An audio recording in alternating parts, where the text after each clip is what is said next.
The Thought Lab.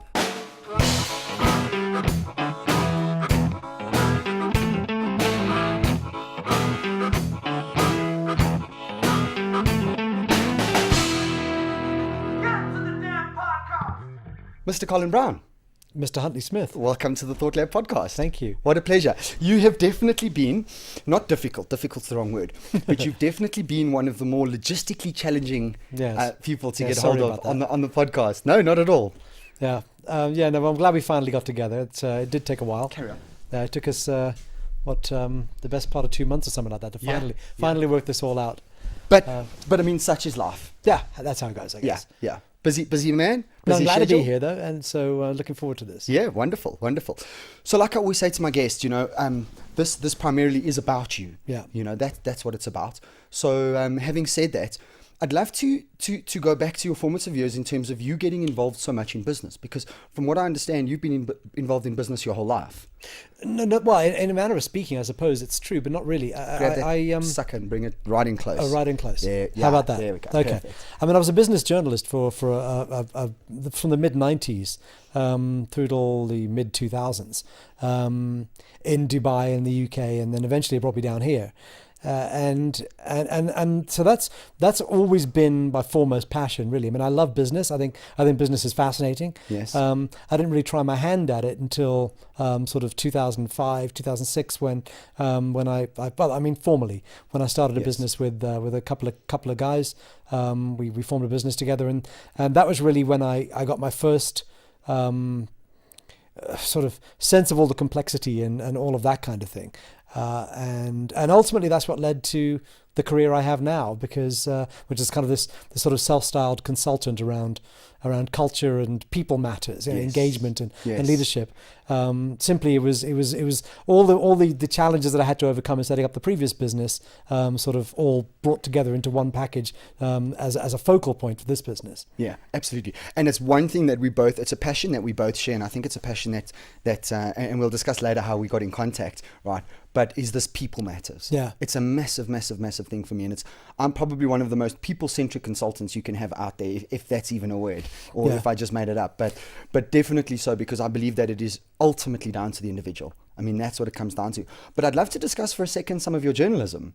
And what it is you did, and which companies you worked for, and you say all overseas. Well, yeah, it was mostly so. I was hired by a company called ITP, which is based in Dubai, based in the UK in Dubai. And it was quite funny. I always seem to sort of, I mean, there are a lot, lessons come from everywhere, don't they? Of course. I joined that company in the UK in '95, was sent out to Dubai a few months later. I was hired essentially to go to Dubai. And all the magazines that they published at the time, it was about 8 or 10 magazines. They were all published in the Middle East and distributed in the Middle East, but they were put together in the UK, which is a fairly common thing for companies to do at the time. I mean, Dubai really was at that point, not really in its infancy. That's overstating the case, but there were no Palm Islands, no tallest skyscraper in the world, no indoor ski slopes. In fact, what there was, largely the infrastructure that was happening at the time, was about them laying down networks of new roads, and so it was very much that kind of place. And that's the environment that you walked into. Yeah, and so a lot of the work that was done for the Middle East was often done outside of the area, and so I joined this kind of frontier office, if you like. There was only 5 or 6 people in it, mostly just sort of doing news development out there, and then a couple of years later, or 18 months later or so, I'd had enough of it. It wasn't the most fun environment in the world at that time, and I told them, I'm leaving, I'm out of here. They said, well, come back to and join the UK office again. Well, we'll have you out here, but do understand that everybody else has basically been told that your jobs are in Dubai, so if you want them, move at Christmas time. So just as the office in Dubai started to become this big sort of heavily staffed office, I moved to a backwater office back in the UK. And one of the lessons there was that, I've always been pretty self-motivated, pretty self-driven. I like hard work and I like doing things well. I don't have a lot of challenges in that area. But about 18 months after, or about a year after that, I was told, you've had your fun, now move back out to Dubai, that's where the job is. And what I thought I'd been doing in that backwater office in the UK was absolutely excellent. Turned out it was maybe 20% of my capacity. And I didn't realize it until I walked back into the Dubai office and felt the buzz and the energy. And that was really my first sort of observation of culture. Yes. You know, the buzz and the energy that was going on there, the level of output, the quality of the work. I was so far beneath that, and I hadn't realized it. And because you had the a self-imposed ceiling. Yeah, the standards I was sort of imposing on myself were completely out of whack. But I mean, there's a kind of environment where I was able to thrive. I quickly latch onto that sort of competition, and so sort of stepped up my game considerably. But anyway, that was kind of that. So that was the kind of the UK and the Dubai sort of experience over from sort of 95, 96 through till about 2002. Okay. And then I moved back down to South Africa because I'd come from here initially. And so you were born in South Africa? No. I was born in the UK. I was raised in Belgium. I moved to South Africa when I was nearly 13. Raised in the UK, born in the UK, raised in Belgium. Yeah, parents were nomads. So, okay. Yeah. So kind of all over the place. If you ask me, I'm South African because this is what I understand. This is what I know.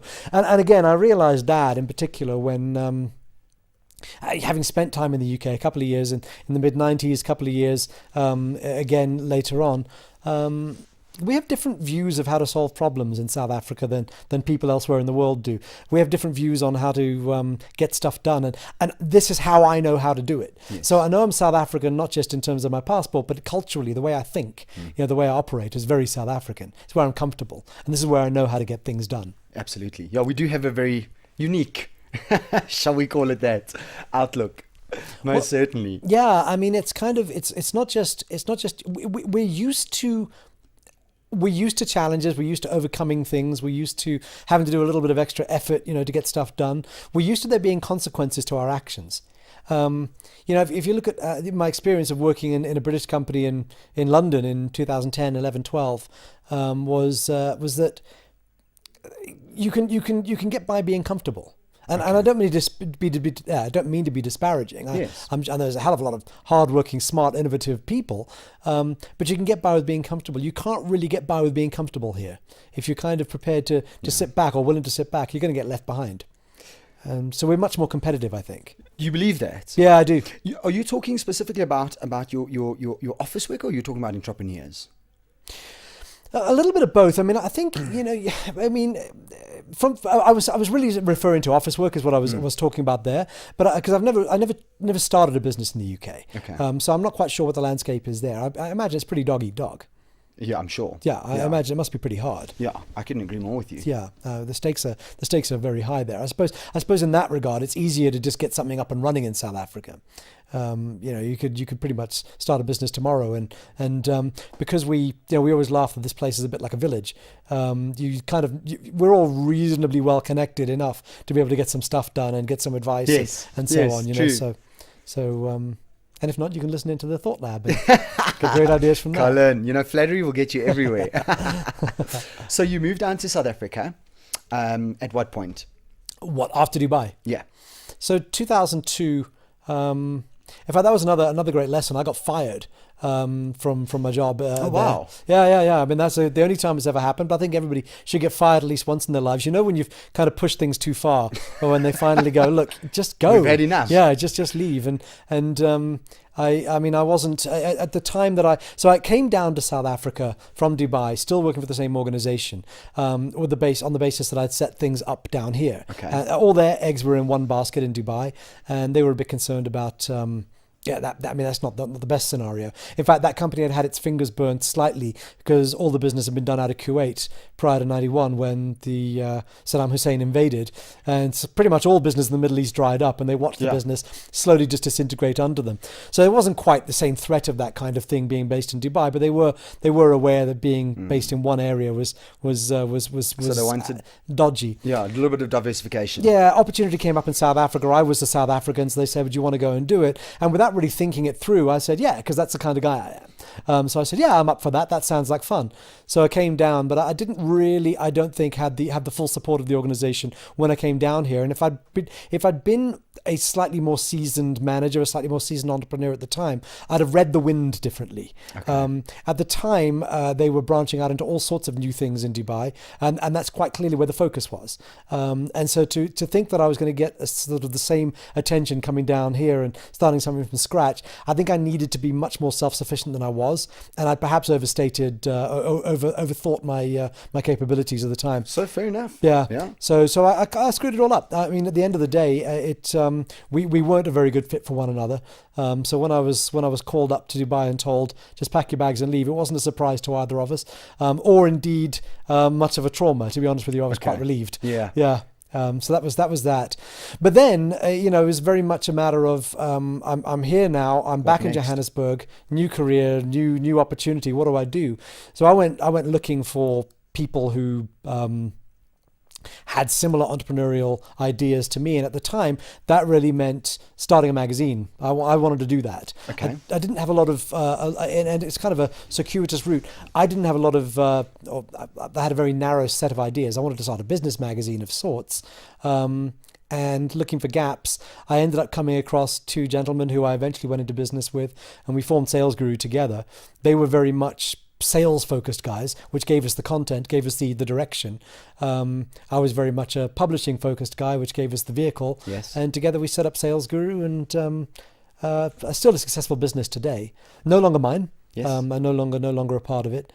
But so that was kind of the first real sort of organized business, besides various ventures that I'd had, ongoing prior to that. That was the first organized business, and I learned a lot from that. Yeah. What a culture shock, eh? Yeah. To go from working for somebody to working for yourself. Yeah. It's a hell of a, it's more of an ask than most people, I think, anticipate initially. Yeah. Without a doubt. So the one thing that's been clear to me, the business that I have now, Happy Sandpit, is I'm the sole owner, and that means I get to make all of the decisions, which is great. Mm-hmm. But it also means a lot of the stuff rides on my shoulders, which is difficult. Yes. The one thing that was quite clear about Sales Guru, and I don't know if we just got lucky, and I don't know whether Mark or Brett would agree with this. Certainly at the time, it seemed that the three of us, 1 + 1 + 1 = 5. Okay. We had none of us was the whole package, but we were all slightly more than one, and so we were able to overlap in ways at the beginning where we were able to accelerate things quite quickly. Okay. It was good being in business with those guys. I mean, in terms of starting up a business, it's been a very different experience doing this one. Yeah, on your own. Yeah. Much more rewarding in some ways, much less rewarding in others. Okay. Yeah. Why is it that eventually you left Salesforce? Do you mind me asking? Sales Guru? I mean, Sales Guru, excuse me. Well, I mean, in fact, it was a whole series of events, really. But I got divorced in 2010. And I'd been enjoying myself less and less in terms of what I was doing. The direction of the business was less interesting to me than it was to Mark or Brett at that point. They were looking at Sales Guru careers and a few things like that. And so we kind of decided that this probably wasn't, in terms of the structure we had, it probably wasn't the structure that we needed. I, at the same time, was starting to have that kind of slightly personal wobble. And I said to them the one day, guys, I think I'm going to move to London. It's kind of, what you do. I mean, if you're anything like me, when every now and then you kind of point your life at a wall, put your foot down and drive it into a wall. See what happens. Yeah, and just say, oh, well, that's all falling apart. Let me try and do something else. And so the conversation was with the guys. I said, well, what I'd like to do is go back to the Sales Guru roots, the bits that I really enjoyed, and maybe set something up in the UK. And they said, well, it's cool. It's not really an interest that we have. There's lots going on down here. So that's our focus. So go and see what you can do. But you're on your own with that one. But you can, there's access to the knowledge, the knowledge base, all the experience and the material. I mean, if we were to set up a magazine in the UK, for example, if that was the route to take, then there was plenty of material from previous editions. But I mean, funnily enough, trying to start a business in the UK in 2010 at the back end of the financial crisis, entirely the wrong time to do it. Yeah. I remember having a conversation because what I was really looking to do was operate within the sort of the insides of a much larger publishing house rather than try and start something from scratch. Okay. That seemed to make sense. And I remember sitting down having coffee with the CEO of a publicly listed publishing company, a magazine publisher, a very big one, and him saying, Col, I like the idea. I like Sales Guru. I think this is a good idea. Says, but let me just explain the situation we're in. We had 90 million rand in revenue 2 years ago. We had 50 million last year, and we got 35 million this year. And so as much as I like what you're doing, I'm not we're not doing it. Like right now, we're just bailing out the leaky ship. And I realized at that point that probably wasn't going to go anywhere then. And that maybe you just got to read the signs sometimes, right? And when they're quite so explicit. Yeah. So that was that. But there'd been one formative experience that had taken place during that anyway, which was in hiring a particular employee who informed the subsequent direction of my career as a kind of obsessive about culture and engagement and so on. And I always laugh. I always say that I hired the worst employee in the universe, and I think I probably did. Okay. Many people would like to disagree with me on that, but I'll go head to head with you if you want. Just somebody who was just such a traumatizing experience that it led me to start wondering about whether or not there's a better way to hire, whether or not there's a better way to organize a business and so on. Things that we hadn't had to think about before, because I think we'd hired really good people, built up a really good team, punched way above its weight. And I don't know whether there was a lot of luck involved in that as well. So this individual that you hired, this was during sales guru time? Yeah, it was, yeah. Okay. Yeah. Okay. And what happened? I mean, what was so traumative? You know, when you the common mistake that still gets made today, and I think it gets made a lot, is to hire people based on skills and experience. Yes. Now, in that particular instance, we needed somebody who had a particular set of skills and experience. We found somebody who did, and it seemed illogical to... And it seems somewhat flimsy even. I now realize it's the most important thing. But at the time, it seemed somewhat flimsy to look at the sort of the personality of the human being and kind of go, oh, I don't know if I like them. I mean, what do you mean you don't like them? They can do the job and you need somebody to do the job. Yeah. Hire somebody skilled and with experience. Just do it and get over yourself. It turns out that's exactly the wrong way to look at things. And I know that now. Yeah. But so we brought this person in, and I have to say, even at the hiring time, I had a sense that it was that person would be the wrong one for the organization. A little itch. Yeah, we might have to do well. There was more than a little itch. I remember going into one of my partners afterwards and going, why that one? Because I'd come back from a holiday to discover this person had been hired, and I was like, why that one? And they were like, well, look at the CV, and I said, tick all the boxes. But look at the person, and you could see this person sitting there at their desk, and you know, it was quite clear that we might have made an error. The problem is this person wasn't going anywhere either, so it wasn't like we could just fire them and say, get out. I assume highly combative. Yeah, no, not really, just political. Okay. You know, we eventually had a CCMA gathering, and we lost that one. I mean, that's the way it goes sometimes. It's fine.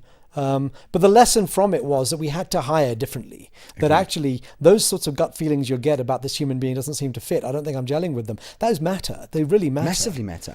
I mean, we developed our strategy, right, in terms of hiring, largely based on a lot of experience, meaning hiring a lot of people. I mean, I'm from ex-insurance, and one of the biggest culture shocks I'd had, you know, I'd come from a business in fixed asset management prior to that, where in 7 years we had 2 or 3 people leave, you know, out of an office of 50. Yeah. You know, if even that amount, to going into the insurance environment where, because it's young, right, we typically attract the younger demographic, there's massive churn. Yeah. And this was one of the biggest culture shocks to me. You know, the first week I was in and I was initially hired as GM. And the first week, you know, like 1 or 2 people had gone, and I was like, what the hell's going on here, guys? And I'm like, that's normal. Yeah. You know, and of course, even that in itself, you know, we got really, really better at in terms of staff retention. But the experience, and including your book, I think played a massive role in terms of how it is that we looked at our hiring strategy, you know, which was tick all the boxes. Yes. Make sure you've got a few people who tick all the boxes, because there is typically things that you need to be able to do in terms of skills and experience, and then hire culturally. Yeah. Massively, massively so. So one of the questions we'd ask ourselves is, if I sat with this person, if I was stuck with this person in an airport for an hour, you know, would I want to speak to them? Yeah. Because why else would you want to work with somebody? Yeah. You know, and in hindsight though, you didn't know this. No. So the one lesson was that there's a big difference between somebody who can do the job and somebody who actually will. Or want to. Yeah. So the skills and experience tell you that they're capable of doing the job. Of course, those things aren't a great measure. I mean, they say 40% of what's on a CV is either exaggerated or fabricated, right? I mean, nowadays it's a very... That much? Yeah. I mean, Comair talks about they typically hire, or they review 3 to 7% of the CVs that come in. I mean, they're just it's really a difficult thing, the CV. If you're going to make a decision on that, your odds of going wrong go up very, very high. So the skills and experience tell you that they can do the job theoretically. I mean, there is still some value in a list of background and qualifications and so on. But whether or not they actually will, that's a very different thing. And that comes down to, we're looking at the personality. Are they actually going to work here? I mean, this is what we've got. We've got this kind of fast-paced, do-it-yourself type thing. If you've got somebody who needs their handheld, you're going to have a difficulty. There's going to be a clash. There is. And your role in hiring is not just to find people who can do the work, but to make sure that you minimize the amount of friction that they bring with them. Yeah, I couldn't agree more. Yeah. I mean, even if you look at temperaments, temperaments play a massive role in terms of where you place person. An extroverted person typically would go into sales and marketing and that type of thing. An introverted person, administration. And then you talk about the differences between the thinking and the feeling type person. And man, it's difficult because if you don't place them right, you're doing your job wrong. Yeah. And you need to be able to place that person right. So even if you look at somebody who's really skilled and blows you away, you may turn around and go, well, you're not right for that position. Yeah. And I need to place you in the right position so that you can flourish, because if you flourish, I flourish as an extension. Yeah. So companies get quite smart about how they go about doing this. I mean, am I allowed to mention names of companies and things? You're not absolutely. You don't have a so there's absolutely. This is the internet. Yeah, no, I get that. I just don't know if you've got a particular sponsor who's going to say, "Hey, this guy, no way." No, this is the whole point. Yeah, okay. This is the whole point of this discussion. Yeah. So if you think about it's Investec's hiring methodology, so they're hell of an interesting in terms of what they do. They because they. Like, for example, one of their philosophies is that they have expressly banned all forms of testing. No psychometric testing, no psychological profiling, none of those sorts of things. Okay. What they do is if you are going to be hired to join a working group at Investec, a group of investors or something like that, or a group of admin people, it doesn't really matter, a group of marketing people, if you're going to be invited to join a group, that group has to select you. So they're very clear it's a group about interview. Yeah, get it as close to the actual working environment as possible. Agreed. So HR will do a job of if you say you're a C++ programmer, they'll test whether or not you can program in C++, right? Agreed. They'll do that they get vocational all thing. yes. Yeah. Agreed. So that's important to know that you're actually able to do the job. Correct. But then the question is, do the people who you are going to work with want you to be there? How beautiful. Right? What an incredible idea. Yeah. So they literally, I mean, you can get interviewed like a dozen times at Investec, because each one of your prospective colleagues will interview you one by one on as well. They'll sit down and spend an hour with you and ask you questions. Yeah. Then at the end of that, they'll sit around a table and they'll discuss you. And it'll be like when, I'm the Muslim lady, I've noticed certain things about Huntley. I'm the young Italian guy, I've noticed certain things about Huntley. I'm the young Zulu guy, I've noticed certain things about Huntley. And the question is, at the end of it, after we've all had this conversation and I'm kind of going, that's interesting, I didn't notice that, what about this, that and the other? We then kind of go, okay, they've got this fairly complex view of who Huntley Smith actually is. And the question is now, do we want him to join us? If we do, a couple of things have happened. Number one, when I join on day one, when I walk in, or when you walk in on day one, it's no longer your first day because you've already met each of your colleagues. I know. And you know that they have handpicked you. So your ability to join isn't that kind of awkward, hi, on day one. Also, they haven't just had you thrust upon them, they have hand selected you. So, but what they're saying is that the reason for the testing thing is that kind of complexity cannot be drawn out just through a test. That kind of interpersonal view of people cannot be drawn out through a test.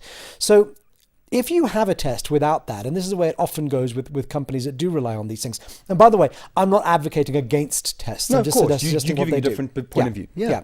But for companies, the way Investec views it, for companies who do use psychometric profiling or psychometric testing or anything like that, you're stuck with something. Because if I really like you, but your psychometric test says bad idea, then what? Well, what do? I have to go with the test, because that's the piece of science that's been developed by a professor at a university somewhere. And the standard that we've all agreed upon. Yeah.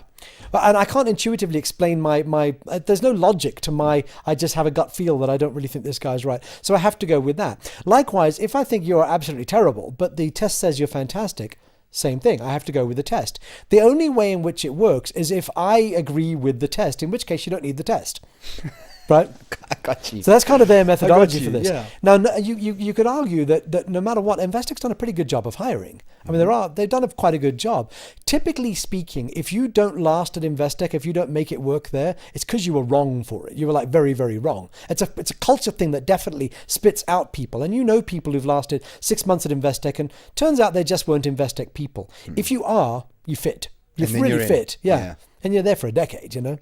Absolutely. Yeah. And I mean, first of all, what a great hiring strategy. And second of all, what a great retention strategy. Yeah. I mean, if you think of it on the back end. Yeah. Yeah. I think that's fantastic. And they don't allow people to dawdle there. I mean, this isn't a whole conversation about Investec, but because they've really got a sort of an inbound contact center, not really an outbound one, they're able to be a bit more selective about the kinds of people they hire. They're able to pay a bit more. They only hire matriculants, for example, and you're expected to get a degree within 3 years, kind of thing. I think if you work there and you haven't got a degree yet, you need to have one within 3 years or 4 years or whatever it is. So get working on it, because it is a requirement. But they don't, and I can't remember whether it's a year or two, whatever the time frame is, you're not allowed to be in the call center any longer than that. You can't make a career of the call center. It's a step into the business. Okay. So you join it as this matriculant studying for a degree, and you start making a decision about, actually, I really like the idea of getting into aircraft finance, or I like the idea of getting into, whatever it might be. Yeah.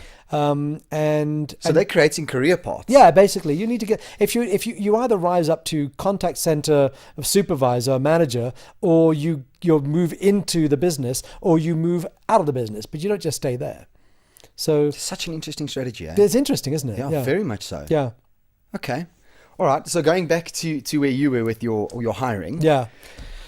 You hired this wonderful person. Oh my goodness. Well, thank goodness I did. Yes, because in hindsight, we know what it led to. Yeah, right? Absolutely. Thank goodness I did. It wasn't a particularly fun experience, I have to say. I mean, you have these very peculiar things. I don't know if you've ever experienced this, but where you don't want to go into work because you'll have to deal with them.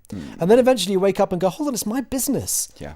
Like, they're the employee. Yeah. I mean, but this person had such a strong negative influence on the business. I mean, we had politics and division and cliquiness and all sorts of stuff we hadn't had to deal with before. And this was all from one person.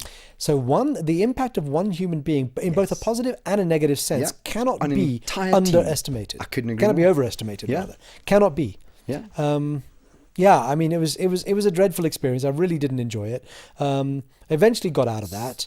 But then off the back of that, so that was part of the thing. I'd grown a little weary, and then I had a few sort of personal changes in my life, and so I decided let me just go and see what's going on overseas and go and see if I can make something work there. It's a change is as good as a rest, kind of thing, as they say. That didn't entirely work out, but while I was trying to work out what to do. So I had this kind of almost a sabbatical, a sort of unwilling sabbatical, or an unintended sabbatical, if you like. It's quite nice. It was quite good fun. Yes. In London, I would walk 25 kilometres a day just because. If you walk down from sort of Archway all the way down to the river and across the river, it's a great walk through central London. I mean, it's fantastic. But it's a good long one as well, you know. So I was moving around a lot, and you're thinking a lot on your feet, and I began to think, you know what? While I'm sitting here trying to figure out what the next move is, let me at least do something. So I put together a talk on lessons learned in starting a small business. And I began to peddle that wherever I could. And I wasn't looking to to sell it. I just wanted to give it and get good at sort of delivering this talk and see. And I was interested in the debate. So I spoke at the City Business Library, right in the middle of the city. You could put yourself on the list and say, I want to give a talk on this, and they'd say, well, fine, what about these dates? And they'd do the marketing, and some people would turn up and you'd have an audience, and you didn't know who they were, but they were people who were generally interested. A few stragglers, I suppose, who it was a bit cold outside, so they came in. Yes. And the Chambers of Commerce, so around Sussex, and wonderful things can happen. I ended up giving a talk in the VIP room of the Brighton and Hove Albion Football Club Stadium. It was really quite, there was lots of fun things about it. But these were all free talks, and really I was just kind of just expressing what I knew and looking for the debate, looking for the conversation, looking to make connections. Giving is often a good way of getting. Yes, you know? yes. And I mean, clearly you were passionate about it because you were giving it for free. Yeah. And you don't do something for free unless you're very passionate about it. Yeah. But I mean, in a manner of speaking, as well, it was market testing. You know, sort of my. I mean, I had a view of a consultancy further down the road. But it took an odd turn, because the one thing that would stop people in their tracks all the time, and I'd get questions about, and people would start writing down, was one slide, which simply said that employees in a company are a little bit like children in a sandpit. And that was this kind of this metaphor that I had, this sort of story that I had about hiring employees, putting them together in a sandpit, letting them work together, etc. It turned out that bit really resonated with people. And this was all built around my experience of my poor hire, somebody who's subsequently come to be known as the sand kicker. Yes. In my particular sandpit. We and all my clients refer to them as sand kickers as a result. Everybody has one, right? Yeah. Or has worked with one. Yeah, exactly. Yeah. But it turns out they all knew that. They all experienced that. And bits and pieces about setting up businesses and all of this kind of stuff. There was lots of bits that were kind of, I suppose, a bit routine. People kind of had that. They were interested, but I wasn't necessarily pulling any scabs off wounds. But with this one, I really was. Yeah. And that, it turned out, as the penny began to drop, I realized this is something people are really interested in. And this is something companies are really battling with. And this is something that I could add something new to the argument. I could add something new to the conversation. But actually, there's something more to it than that, because I wasn't settling into London. I was looking for something else to do. I was already contemplating a return to South Africa, but I was wondering what it is that I should do. I was still a director at Sales Guru, so I could have reinserted myself into the business, and the guys would have been okay with that, I think, but it didn't seem fair. You can't just do that just because, right? Somebody else might have had to move out. Somebody who was doing a good job if I just decided to come back. It's very mature of you. Well, I mean, it's fair enough, you know. So I needed a new stick, and it occurred to me that I hadn't been a journalist for a number of years. I enjoyed that experience. I liked interviewing and researching and finding stuff out. I had a topic which was like an insatiable itch, yes. you know, and it seemed to be interesting to other people too. I wondered if maybe I could pull something together. So I returned to South Africa after 2 years away, and began researching this topic, which turned into 18 months later. Well, it began to look obvious to me that I had a book on my hands about 6 months in. Okay, so you didn't initially know, and you weren't intending in writing a book. It wasn't the intention. That seemed like a lot of work. It seemed like I'm a lot sure of effort. it is a lot of work. Yeah, it is. Well, it was the way I did it that time around, because I spent 18 months researching it. That's ridiculous. I just wanted to be right, you know. I mean, Huntley, the funny thing about it is, with a topic like that, where there are so many variables. I mean, you could, with respect, you could write a book on HR or sales or marketing or something, and there's a lot of fairly good best practice stuff around that you can look at and you can base your principles on. I don't think there's any best practice around culture. I mean, what could best practice possibly look like? No. You know, I don't know. Oh, in certain instances, you would say the word culture in a business and people don't even understand what you're talking about. So it struck me, because there were so many variables, it required a lot of sort of varied research. So I set myself the task of interviewing 100 companies and researching 100 companies. By the time I got to the mid-60s, I had too much information.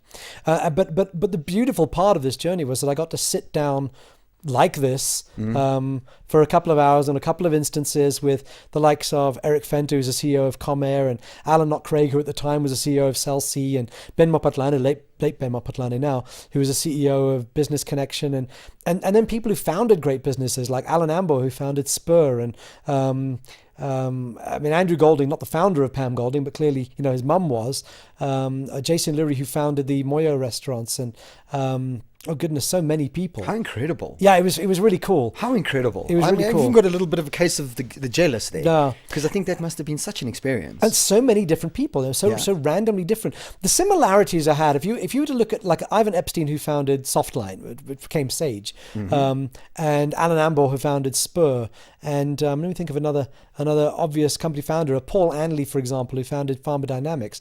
Some of the similarities they had are this unbelievable, uncontainable drive, this energy. I mean, this thirst for getting stuff done, and uncompromising standards. That was the other thing. I mean, difficult taskmasters, because they're putting their name on a door of something here and they want this to work. Better be right. Yeah. Yeah. But other than that, they almost couldn't be more different, you know. So it was kind of, so you can't, so this the notion of a best practice around culture. It's quite clear to me that wasn't going to be the case. And so what I was looking for was as many stories as possible. And inevitably, when you do enough research, when you get enough information together, themes begin to emerge. Of course. And so that's kind of what's informed what I've done going forward. Yeah. And I mean, what's really interesting is, you know, now that you've said it, because I've read the book, your book, How to Build a Happy Sandpit, probably 5 times. Oh, really? Yeah, oh, 5 times over the last couple of years, because we actually put it in as one of our works that our managers and our leads needed to read. And then you get tired of reading the same. Of course, the same. So I haven't read it subsequently for the better part of a year and a half, if you understand what I mean. But it's so strange, because I will sit down and I will discuss policies and procedures within a business with my clients. And I'll say to them, guys, what do young kids do the moment they start playing? What do they do? And invariably everybody's like, you start creating rules. Well, exactly. Of course you need rules. You need parameters, right? And you know that if you break those rules, you're cheating.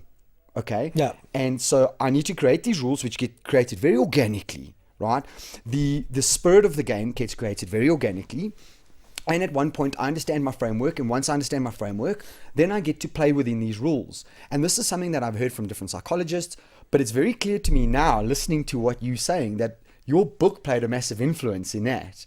And I forgot about that, if you understand what I mean, that typical analogy, because when reading your book, you're thinking about all the different examples, and yes, it's a sand kicker, but that typical analogy of kids in a sandpit. Yeah. And it's something I still discuss with my clients right now. Yeah. And I say to them, how do you manage your kids? You know, create this framework. That's how you should manage your staff. Yeah. You know, create the framework and then let them play. Yeah. And then literally let them play. But if there's no framework, of course they're going to push the boundaries, push the limits, come into work at 8:30 because one person can do so. And if one person can do so, everybody else can do so. Yeah. You understand what I mean? Yeah, of course. So interesting. So then 6 months in, you actually decided, I'm going to write a book. Yeah, so then the research began to take on a sort of a methodology instead of just me gathering stories. In fact, in a manner of speaking, it kind of did the opposite, actually, if I'm honest. At the time, when I remember now, because here's the funny thing about a book. So I also haven't read the book, or I just recently reread part of it, because I can't remember what's in it. Yes, I can imagine that. You know, it's you're so immersed in something for a while, and then you get it out and you move on to the next thing. And every now and then you have to go and remind yourself, and like, what is, because people will say things to me, well, you said this, and I'll go, that sounds like something I would say, but I don't remember saying it. Yeah, it's like, yes. Wow, okay, so turns out it's in the book, So I started out initially because it wasn't really a book in mind, with kind of a methodical set of questions and all of that. But what I was finding was that people would deviate from the questions and the stories would come out. And I'm a collector of stories first and foremost. Yeah, you're ultimately a journalist. Absolutely. Yeah. And so when I realized, actually, I've got a book, it was kind of, no, let's just gather stories then. Because the stories themselves tell the story. Start to, and multiple companies have had different versions of the same sort of story, then there must be something in the air about that. There must be something that's not universally true, but is common, that other companies would also have experienced. So that's what began to happen. And, you know, as I got bolder, as I began to realize that actually there was more I could do here, that's when I began to knock on the door of Raymond Ackerman and people like that, you know. And there's some that I didn't get, like Sol Kersner, some that just wouldn't respond. Tried. Yeah. I tried. Yeah. But it's worth a crack. And of course. So what I didn't appreciate, though, and it's fun how some things work out, I didn't realize quite, like, because it was somewhat unintentional, creating the book. It turns out, and this, I hope this doesn't sound conceited, but I created a very different sort of business book than had been common in South Africa prior to then.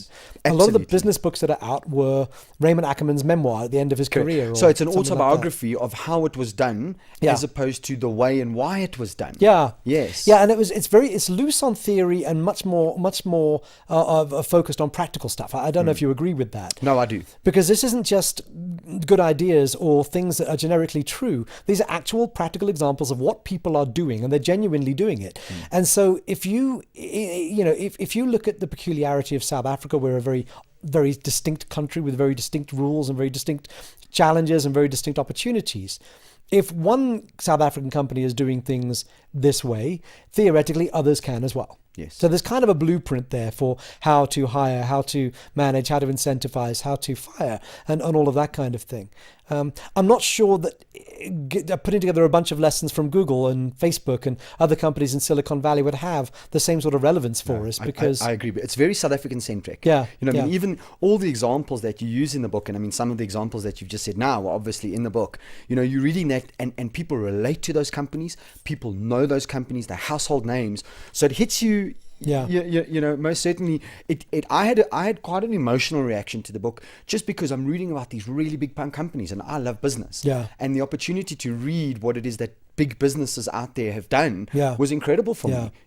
And also, I mean, at the end of the day, you can take any of the examples you've given in the book, but I mean, ultimately, what any business needs to do out there as well is turn around and go, well, will that work for our company? Yes. And I mean, that's where a little bit of maturity and a little bit of self-analysis within the business. But the overriding cultural theme that was in the book was absolutely incredible. Yeah, I loved it. Yeah. Because, like I said, I think it's the one passion that we both share, is this very people-centric outlook on life and running businesses. Well, the one thing that was interesting to me as well, we're not great as South Africans at blowing our own trumpets. I mean, we don't follow our own pop stars, our own TV stars. We're not really good at that. We don't support them. I mean, we as much as we love the Proteas and the Springboks, we have a bit of a gallows mentality towards them. We kind of expect them to mess up. It's kind of one of those things that we do, and yet that. So the easy thing for me when I first started to research culture was to look at the business schools and things like that and see what's already out there. That was the first sort of step. And what I discovered, there was very little, because once again, we don't blow our own trumpets. There weren't a lot of great stories about how companies in South Africa build culture, how they drive engagement, how they set up really inspirational leadership structures and all of that. And yet they're there. Yes. We're just not talking about them. So the one thing that was really great for me in that whole initial period of research was to be able to sit inside the halls of Investec and Pick n Pay and Comair and great companies and actually sit there and listen to the stories I'm being told and go, this is world class. This is absolutely world class. This is as good as anything anybody overseas is doing. And these are ideas that we've invented. And part of the reason we're quite good when we're good, because we're often not good at all. But part of the reason we're quite good when we're good at people management is simply because of the pressures that are on us. So if you look at some of the work that's been done around diversity in South African organizations, of course we have an imperative. We're being pushed to do this, to diversify and transform and all of that. So there's a lot of things that we're doing because we have to, and we have to get good at them because we have don't to have a choice. Yeah, do stuff that makes sense then. If you have to do it, you may as well do it well. Whereas if you look at it internationally, in the States and so on, there's a big push towards diversity and transformation there as well. But they're doing it more because they feel that they should. Social responsibility. And so we're way better at it than they are. And we've had thought about it more. Yeah. Yes. And we've done more. We've made more inroads. And we're the ones they should be learning from, not the other way around. Yeah. And there's lots of areas like that. No, I agree. I sat down with Jared Smith, my brother, on the previous podcast, and I said to him, what would you give, he's a musician, Colin, and I said, what would you give South African advice? And he says, well, if I may, I mean, it's a hell of a big thing. He says, stop looking outwards. Yeah. Look inwards. Look at what we've got in the country. Yeah. As opposed to always, and we do have this thing, and you're very, very right. We always want to look at America. Yeah. And look at the UK and look at London. Yeah. And all the rest of it. And we've got SAB, one of the biggest companies in the world. Yeah. South African. Yeah. Simple as that. Great product, at the end of the day, whether you agree with the product or not is irrelevant. Still a great product, still a great business. Look at what they've done. Yeah. But what we want to do is we want to look at Google. Yeah. And we want to look at Facebook. Yeah. And et cetera, et cetera. So I 100% agree with you there. And I think it's a bit of a travesty for the local companies. I'm glad you did that though. Yeah. Because like I'm saying, when I was reading the book, it was, my company, my South Africa, my people. Yeah. So, and when you think about some of the stuff that we've done, absolutely right. I mean, for the longest time, the three leading advertising agencies in the world were Chiat Day from Los Angeles, the one that does the Apple ads. Okay. And then there was Huntley and Jupiter Drawing Room from Johannesburg. top 3 for the longest time, 2 were from Joburg. Yeah. And just went on and on. Like we do know how to build things that are absolutely world class. We just don't give ourselves enough credit for it. And we too often, I think, settle for second best. I mean, this I think is a South African cultural moray, and it's a pity. We roll our eyes at government and we kind of go, well, what do you expect? It's almost like we sometimes would prefer to be bad at stuff so that we can point the finger and say, see. You know, instead of just kind of going, actually, I'm not accepting that. Yeah. I'm not accepting that as a standard. That's not good enough.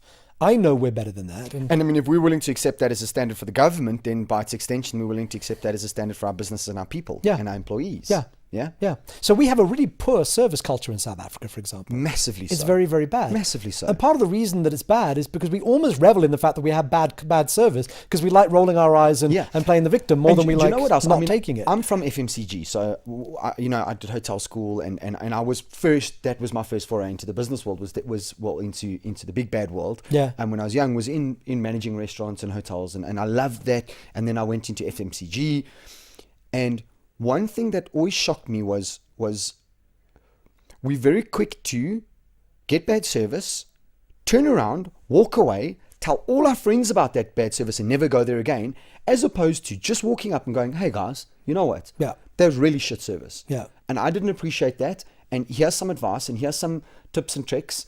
And because if you complain to me as the manager, I can fix it. Yeah. And do you think that's just a South African centric thing?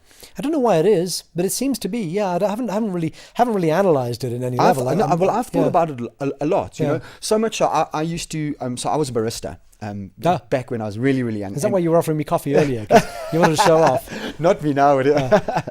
But not only was I a barista, but I taught baristas. So I actually taught different guys how to do, and I would walk into famously, it used to drive all my ex-girlfriends and my friends and stuff mad, but I'd walk into a restaurant and I'd order a cappuccino, and it would be terrible, and I'd say to the guys, hey, listen, come here, let me show you, can I? And you know how many times people would be like, okay, and I'd walk into the back, set their grind, set their temp, show them how to make a cappuccino and go, that's how you serve a cappuccino. Yeah. Because what I'm paying for is terrible. Yeah. And okay, sometimes I didn't get that response, but why not just do that? Yeah. It's such a yeah. Well, isn't it bizarre that we one of the things that we ask for amongst employees, we ask for of our people, is that they take some ownership, take some accountability, take some responsibility for the outcome. But almost as a nation, we don't do enough of that. Yeah. You know. But so, I tell you what I think it is. I think that there is. I hope I don't get pulled over the coals for this, but like with the different temperaments, right? There's different people who are best suited to do different things. Okay, so an extroverted person is by his nature a better salesperson. Okay, generally speaking. Yeah, can we agree upon that? Oh yeah, sure. Okay, so a certain type of individual is better suited to management than the other. And I'm not putting anybody down, because the world needs all types of peoples, if you understand what I mean. I need that hardworking, devoted, dedicated person who may not become a manager one day, just like I need the manager. I need both for a company. Yeah. And I think the problem is that a large part of it is that managers don't understand, because typically what you would have is this driven, focused individual you're talking about, right, sitting in a management position. And he or she expects everybody to be exactly the same as him. So I sit with a lot of my consultants and they turn around and they say to me, Huntley, but I expect my staff to do that. And I go, no. Yeah. Why? How can you just expect them to do that? Because you do that. Yeah. You know, you've worked your way into a position of management. Yeah. You've got vested interest in this business. Yeah. How can you just expect somebody to take ownership? Because one of the No, biggest I agree. things I hear is ownership and accountability. Yeah. Right? I want them to take accountability. So I say to the guys, well, have you given them permission to take accountability? Remember that framework of the sandpit, right? 100%. Have we broadened that a bit? And then have we taught them how to take accountability? Right? Because that's something that actually needs to be taught. Yeah. It doesn't just happen. Yeah. Because if that was the case, everybody would be a business owner. Yeah, sure. And one of the arguments that I've always had as well is that, yes, we want people to take ownership, and we do want them to take some sort of accountability, but we have to kind of determine what that actually looks like, because there is no way that any employee is going to be as motivated to make things work as the person who's got 100% of the shareholding. Yes. Right. At the end of the day, I'm way more motivated than they're ever going to be, and that's logical. My point. Want to change that? Give them some shareholding. You don't want to do that? Then set your expectations differently. Yes. Do something. Yeah. Or start looking at incentives. Yeah. Or whatever the case may Unless be. you want to spend your life being disappointed with people. And I don't think anybody does, right? But frighteningly so, though. Yeah. Colin, I see it happen over and over and over again. Where actually, because I'm in a management consultant, so I'm busy working with these guys going, guys, you have to... It's not a question of lowering your expectations, because I don't think it's the word expectation. We need to find another word for it. I need to understand that my level of business maturity and my level of enthusiasm and drive is different. And I think that's what it's about, because it's not expectation. Because I don't want to set lower expectations on my staff. I want to set higher expectations. But if I understand that they're not 100% invested because they're not the 100% shareholder, right? Okay, what does motivate them? Yeah. And I mean, that's the age-old question. Yeah. The carrot versus the stick. Yeah. Isn't it? It is. And I mean, I think this is where we have a conversation lately I've been having about salespeople and how we motivate them. Because if we follow the cultural narrative to its logical conclusion, what we're doing is we've got this sort of this organization, this bunch of people. It has a set of defined characteristics. There are things about it. There are some things that we don't like as much, and we want to work on those a little bit. There are some things that we love and we want to encourage. But by and large, with a few rules in place, this is a fairly organic thing, and it will evolve, and so we're just trying to sort of make sure that we're getting the kind of the business results and so on we want out of it, while holding on to our best people, and so on. It's kind of a very loose way of looking at this. And when we hire somebody into marketing or HR or finance or admin or any of those sorts of functions, we would look for somebody who's a relatively good culture add, somebody who's going to come into our organization and not be a sand kicker, who's going to be able to function well, etc. And so we're kind of interested in their inherent motivations. Their what are they interested in? What are they driven by? What do they care about? Does that thing match what we care about? Is that something that we're going to be able to have immediately get those emotional hooks into our fabric a little bit, into their fabric a little bit, and we're going to kind of latch onto each other and so on. And we do all of that with everybody except salespeople because we assume they're coin operated. So the only way in which you incentivize them is to shove money into them. Yep. Click, click, click, and away they'll sell.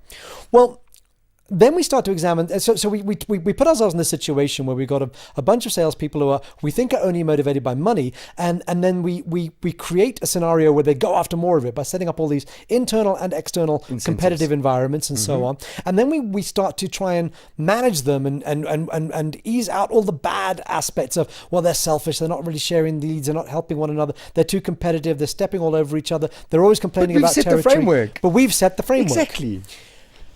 And I wonder sometimes whether we've just got that wrong. Maybe in this day and age, if we are only hiring marketing and HR and admin people based on their sort of the way they fit the culture, why do we assume that salespeople can't be hired in the same way?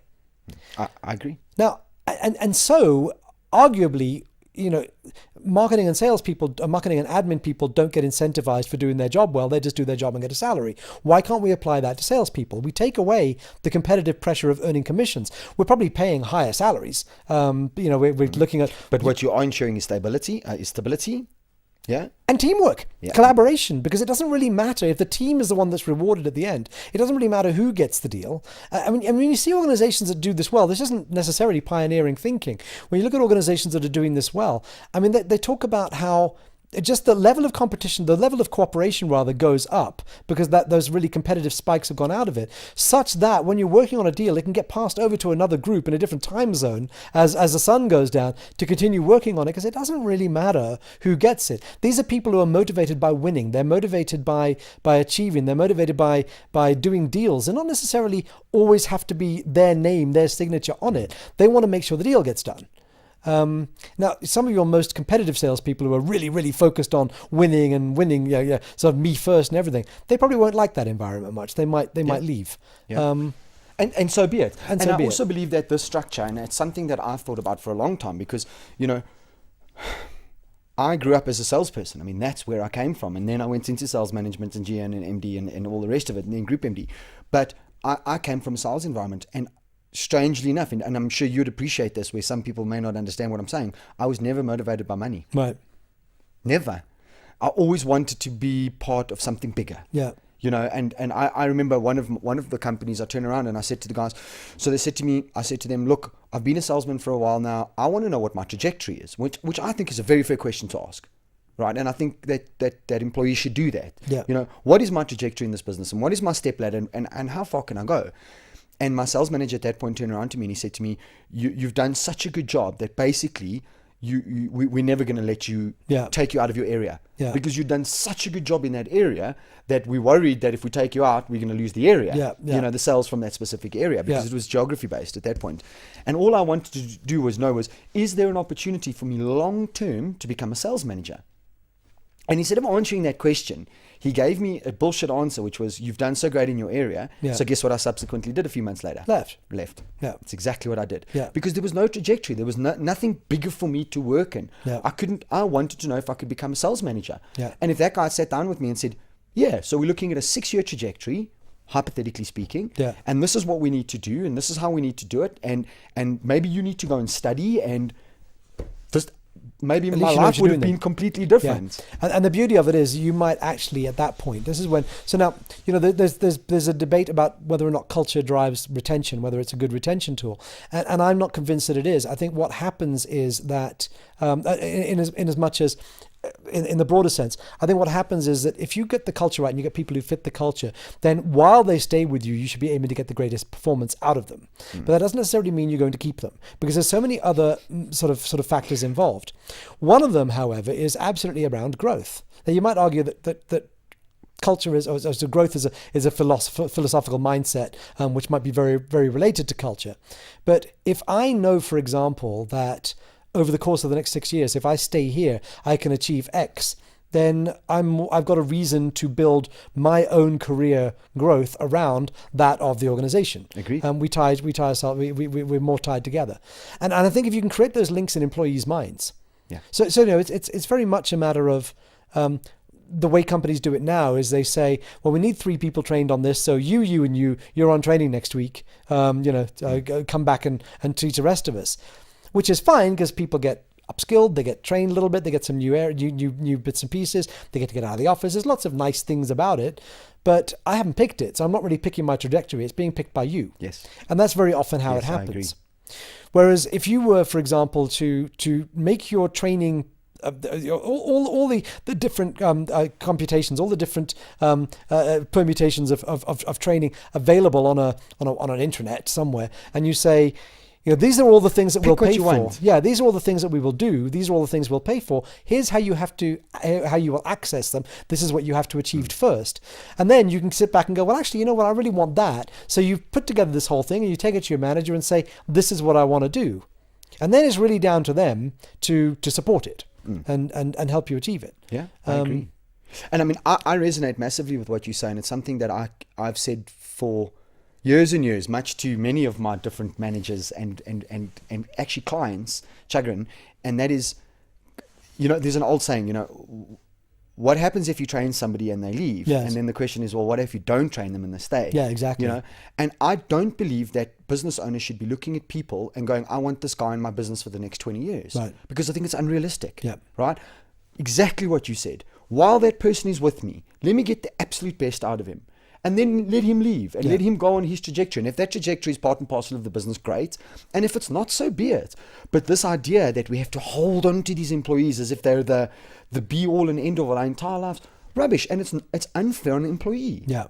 It's absolutely unfair on the employee. I think the employee should just be able to go and long term. Sure. Now, so then, you know, the practical example, the example where this is actually real rather than as opposed to just radical theory. If you look at gnwoQd BDO, which is an advertising agency nationwide, they've done great things with brands like Nissan and so on. I think I might be wrong about that. I think it was Nissan. Anyway, though. They were 2 guys that were Keith Shipley and Mike Shalit, the 2 guys who started it. They were spun out of Huntley, and like so many agencies were. They have long ago got comfortable with the fact that nobody stays for longer than 5 to 7 years. After 7 years, everybody's gone. 5 years, most people are gone. Okay. And the reason that the people leave is because they do not like to hire average people. They hire excellent people. And So excellent people are have their gonna own leave. ideas. Yes. That's just how it's going to be. So their choice that they realized a long time ago was when they began to get upset that people were going all the time, they began to go, well, what do we do here? Do we hire less good people so that they'll stay? So that they can stay, exactly. Or do we just get comfortable with the fact that we've only got people for a few years and get the most out of them? And that's actively what they do. What a great business premise. Which is why they're a leading agency, you know? Yeah. Yeah. Absolutely. But I think, I think in certain instances, we get to look at all these great ideas. And even from America, there's some really, really interesting ideas. And I mean, one that I read recently, and the company's name fails me, but what the company did is they turned around and they said, right, you've got your job for life. We cannot fire you. Literally, you are guaranteed your job for life. So just think about that statement very carefully, right? First of all, my hiring strategy needs to be through the roof. Yeah. So all of a sudden, that hiring strategy maybe went from 3 interviews over a month period to maybe a 6-month period, and I don't know, 20, 30 interviews. I don't know how you, but think about that carefully. And what happened then on the back of that is, immediately production started going up because people didn't have the singular thing holding them back: fear. That's it. So I can turn around and go, hey, that process there, that's not working. That's really shit. Yeah. Because I've got nothing to fear about. Yeah. And I like the idea that we can start looking at all these different people within South Africa, outside of South Africa, and then be mature enough to turn around and go, okay, maybe that works in a different working environment, right? So for argument's sake, Europe has a different working environment to South Africa. Yeah. And things that they're doing won't necessarily work. Yeah. Right. And vice versa. And start becoming a little bit innovative, because one of the problems that I believe that every single company in the face of the world is having right now is the fact that 70 to 90% of the employees don't want to be there. Simple. And that's frightening. Colin, think about that. So the reality is, so I'm going to be in Istanbul next week. Okay. I'm there all next week. And one of the things I'm presenting at a conference, and one of the things I'm presenting on is the rehumanization of technology and systems. And what I mean by that very simply is I think we've got obsessed with technology in businesses. I mean, when I talk about like new employee induction and all of that kind of stuff, things that we're quite good at, I mean, I've almost become like a LinkedIn troll, I swear.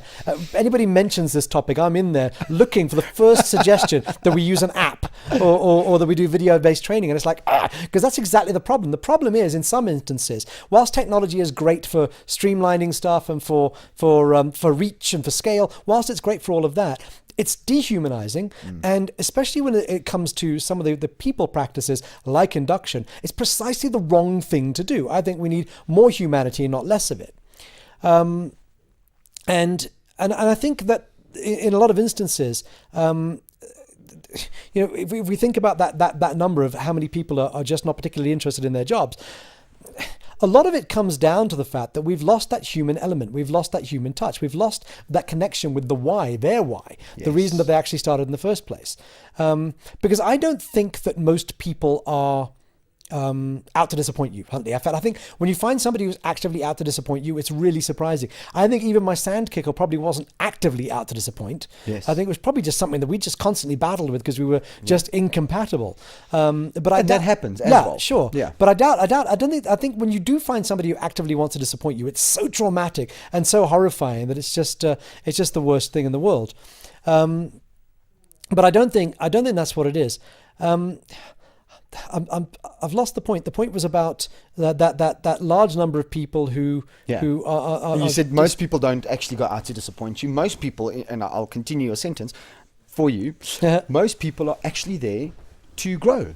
Yeah. And the human aspect that we've taken out in terms of trying to use technology as a driving factor as opposed to human to human. Yeah. H to H. Yeah. Maybe we'll coin a new thing, you and I, Colin. H to H. Instead of B to V, H to H, human to human. Well, no, I mean, I think it's the whole thing. I mean, I really do. I think that's the whole argument. So here's what I was going to say. Thank you for that, because I've refound the thread of the argument. There we go. We think that in a lot of instances, the challenges that we face at work are overly complex. And so it's very clear that a sort of a broad technology solution, a very big sort of company-wide employee engagement survey or something like that is a way to try and tackle a big problem in a sort of a quick way. The problem with it is that we often don't like to admit what we already know. What we already know is sometimes inconvenient. And the truth is we often already know what makes people unhappy because people are human beings and the human condition doesn't suddenly change the moment they walk through the front door of your office. Yeah. And so in a lot of instances, people are unhappy or upset simply because of normal, observable human behavior. Things like, for example, familiarity breeds contempt. As people get more comfortable in your workplace, as they get more comfortable at work, they begin to notice, and it's take the analogy of my daughter, my 8-year-old daughter. She's nearly 8. She's always in trouble because she's 8, right? I mean, this is how 8-year-olds are. She's always in trouble. She's always pushing the limits, etc., etc. Send her out to somebody else's house, or like when we get called into parent-teacher evening for that bit of a discussion with a teacher, we always hear the same things. They'll say the one set of parents we didn't need to talk to are you two because she's great, she's amazing. She cleans up after herself. She listens. She's a real helper. We always look at each other and go, "Who are you talking about? Have you got the right? Here's a picture of have you got the right child?" Because the only person she's ruder to than me is her mum. And it's because she's so comfortable. It's not because she's a bad kid. It's because she's comfortable, so she's pushing all of the limits. I've got you. And the truth of the matter is there's a bunch of rules at home that she doesn't agree with because she's 8. Of course she doesn't, right? You can't eat all the ice cream you want. Well, that's just a rubbish rule. Yeah, this is a rubbish place. You're a terrible dad. Yeah, exactly. Yeah. I'm packing my bags and leaving. So her best behavior isn't always in evidence when she's at home, but it is when she goes out. She knows how to be bright-eyed and bushy-tailed. She knows how to be well-behaved. She just doesn't always do it here. And so part of the reason that we lose employees' enthusiasm is because as they get more familiar and they start, the sheen starts to go off, they start to see the reality of the place for what it is. The place is imperfect and those imperfections become the things they focus on. If we haven't got a strong culture in place, if we're not redirecting them towards the narrative we want them to see, i.e., yeah, it's imperfect, but it's pretty great, isn't it? Yeah. You know? The positive. Yeah, these are all the good things. They will focus on the negatives. That's just what they do. But isn't that human nature? That's the point. Yes. That's my point. So we think that these things are really complicated and we're trying to find complex technical. And this is what I'll be presenting in Istanbul next week, that we think that they're worried about all the technical complex aspects and we're trying to find ways to sort of understand those. The reality is they're evident in the behavior of your child and probably your behavior as well as a human being. Yeah. If we can just accept that these things are true, our solutions to them, human solutions, by the way, not technology ones, not more systems, more processes, human to human solutions are a lot easier to sort of devise, a lot easier to build, a lot easier to create, a lot easier to roll out. But we don't want to admit that to ourselves, Colin. I don't think it seems clever enough. It's a bit like I don't want to not hire you because I got a gut feeling. Yeah. It's that. We kind of go, well, you can't do that. But it's exactly the right thing to do. Exactly. And the same thing goes with this. We don't want to admit it because it doesn't seem clever enough. Because we've got all these clever things that we can do. People are human. And sometimes familiarity breeds contempt. What a great saying. Yeah, so what we say is, you're not really working out, so let's look at your learning styles and your personality, and let's do a Myers-Briggs, and let's do all of this. Let's look at your communication style. Let's try and analyze you. Well, do you know why I'm unhappy? I'll tell you why I'm unhappy, because I'm bored. That's Single biggest reason. Yeah, that's Single biggest reason. I'm not challenged enough. So don't communicate to me differently. Do something about the fact that it's boring around here. Yeah, absolutely. And by the way, ping pong tables aren't going to be the answer. The answer is I'm actually here to work. I'm interested in working. I'm perfectly okay to work. Yeah. But the work's boring, or the way in which I have to do it is boring, or there are so many hurdles in the way, so many restrictions that I spend my entire life just navigating the politics. I do work really, really hard and no one sees that. Right. Or that. Hey? There you go. That's a massive one. There you go. I work my butt off and nobody sees that. I mean, I speak to guys and I say, there's something that you use on your kids. And again, I think we should just look at kids as our business model, right? Yeah, sure. But I agree. There's something you do with your kids. It's called positive reinforcement. Yeah. Why aren't you doing that with your staff? Just turn around to your employee and go, "Hey, bud, I saw that, and that's flipping excellent, man, and well done, and thank you." Yeah. How hard is that? Yeah. And I don't say praise for the sake of praising. That's not what I'm saying. When an employee or anybody, a manager, it doesn't matter who, right? When they have done something that is deserved of that, give it. Yeah. I think it's such an easy thing. Yeah. It goes to the heart of exactly what I learned from the research, but the whole Happy Sandpit philosophy very simply is this.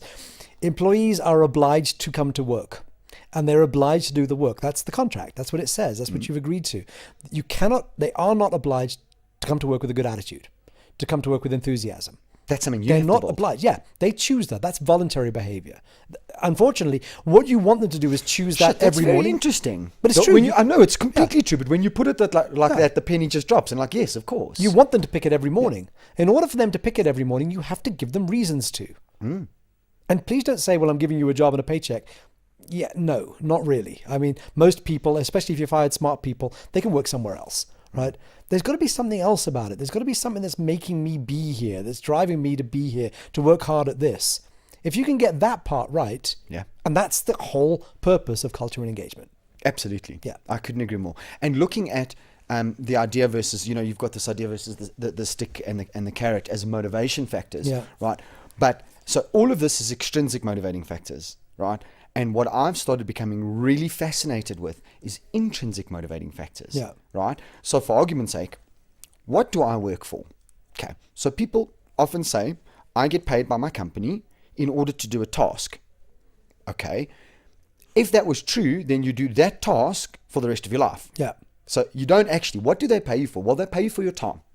And within that time, you do a certain set of tasks, and that may change and that may grow. And as your knowledge increases, so does the value of what you can accomplish within your time. Yeah. Right. And so your salary increases. But ultimately, what it comes down to is time.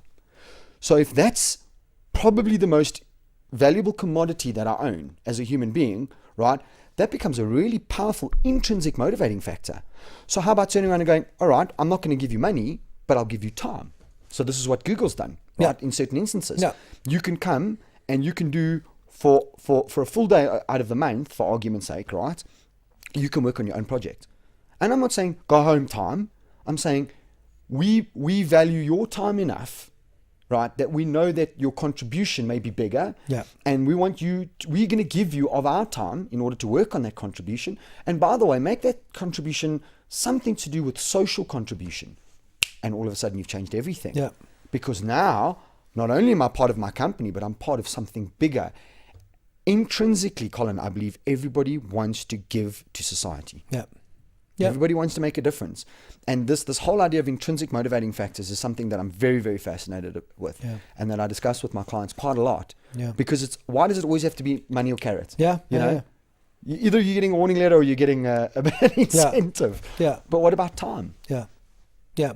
And in exactly that instance, I mean, this is the other thing. I mean, all employees are, whether or not they know it or not, they're somewhat aware of the trade-off, right?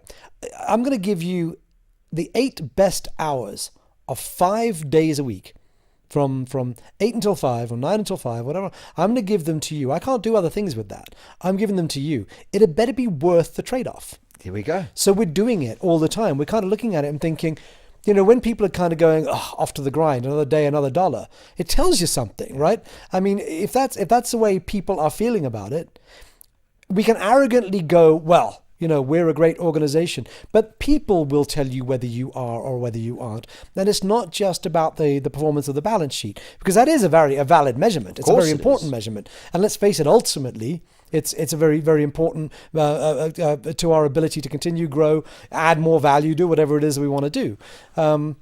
We always ask and it's quite a fascinating exercise this, to ask leadership teams, like if you spend time with the exco of an organization, to actually say to them, I mean, just get to the sense of what it is, why are we here, and you ask them questions like, for example, if we were to shut this business down tomorrow, and this exco team remained intact and moved to the building next door and opened up a company manufacturing speedboats, what are some of the things that you would do exactly the same? Because these are starting to be the things that you care about. The things that you would protect against the underlying. Yeah, no matter what, we would always continue to do this. Because those are the things that you're protecting, whether you realize it or not. We can get very, very very, very focused on and very sort of immersed in the language of shareholder value and crap like that. I mean, stuff that just drives me nuts. But nobody ever wakes up in the morning and goes, going to be a great day adding shareholder value.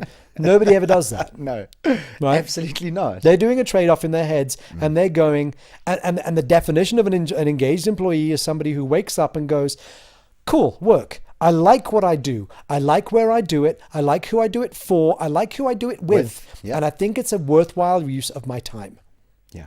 And better still, and I think it's a good job I'm doing it, and we're the ones doing it, because if it wasn't us, it would be those other guys, and they'd just screw it up. Yeah.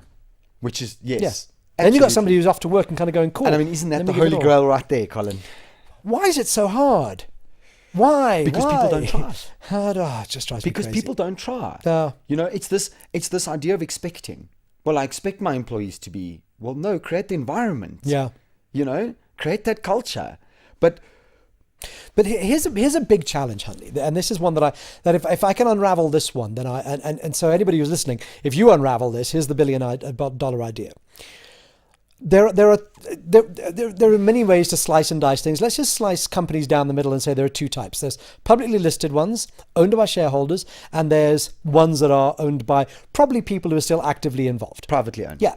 So you got these, and the privately owned ones are great because if the founder isn't still involved, there's likely a connection to the founder. It depends on how old the business is, but largely that's going to be the case. It's going to be passed down. There's going to be some link to the soul of the organization still in place. The reason it was started, the thing it set out to achieve, before it became a big, fat, money-making, complex bureaucracy, there was a reason for it. Somebody said, you know what, I'm sick of this. Why don't we do something about it?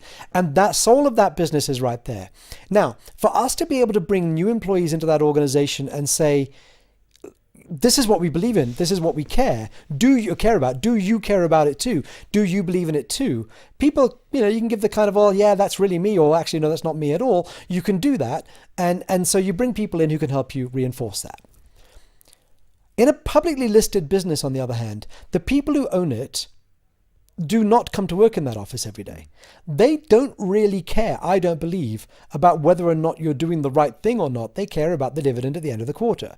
And you're really just one of the things in a portfolio of other things. If you're the one thing that isn't performing particularly well, you're the thing that goes. So there's a real sort of disconnect. Well, it's so critically important to drive that shareholder value. Yeah. But the shareholder value is absolutely at odds with driving a great culture. It's almost at odds with driving a company that is linked to a core purpose of doing good, achieving great things, changing the world, all of those sorts of things. Very few organizations managed to keep that absolutely right.